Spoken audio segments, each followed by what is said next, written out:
בכלא.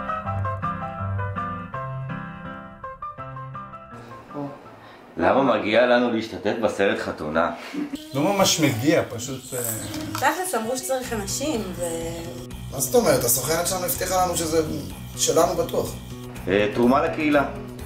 תחתומים. הולכים להיות בחתונה הזאת במרכז הרחבות. אולי. בסדר, עבדנו על זה כמה חודשים, ואספנו את התשובות והתכוננו בבית. למה מגיע לנו? דבר ראשון, למה לא? למה להיות גזען? האמת שאני אסטרטג מעולה. האמת שגם אני. הבאתי מזומן, זה יעזור.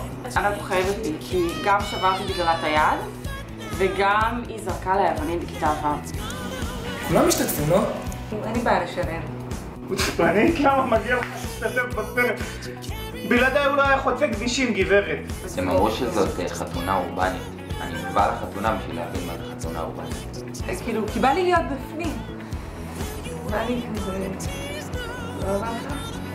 האמת שבסך הכל רציתי פרסומת. כאילו, אמרו לי שיהיה לי אופציה להצטלם עם משל יותם. מאיפה אנחנו מכירים את שי וענת? מעריץ מאוד גדול שלו. את השירים שלו אני יודע בעל פה. את השיר? וזיכרוני הראשון עם יופייך אינו מטעה אותי. זה לא שלו. שי, שלמה, זה... אני חושבת שהוא עושה יום הולדת. הייתי חבר ראשון של ענת, אני חושב. שייקה ואנחנו מה זה חברים, זה אחים, זה משפחה כבר. הם לא עונים לה לטלפון. הייתי חבר שלה מלא פעמים.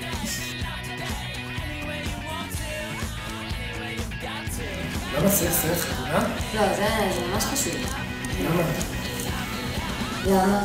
תראה, אנחנו הצענו להביא קוסם ומתנפחים, אבל החבר'ה לא זרמו, אז אמרנו יאללה, סרט. ענת כנראה תאחר. אז אנחנו צריכים למשוך איכשהו את האורחים, להנעים את הזמן. אנחנו לא צריכים סרט חתונה, אבל החלפת אותנו לא. וואו, זאת הייתה שאלה של יעלי. למה כדאי להם להתחתן? אלה הם הילדים הכי יפים. ילדים.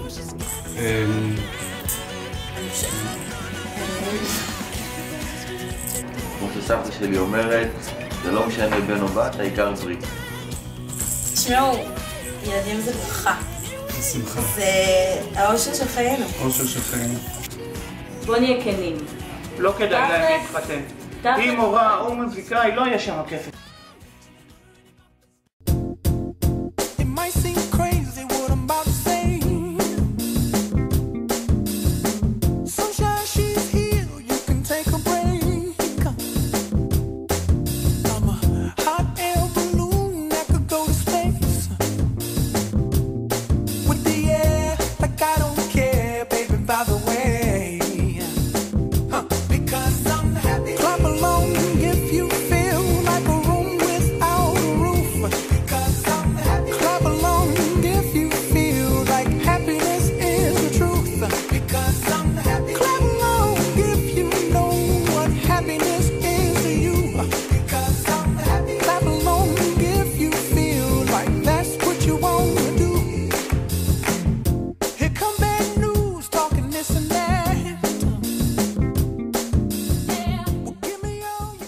אתם תדעו להם התקבלנו? כאילו, מתקשרים או...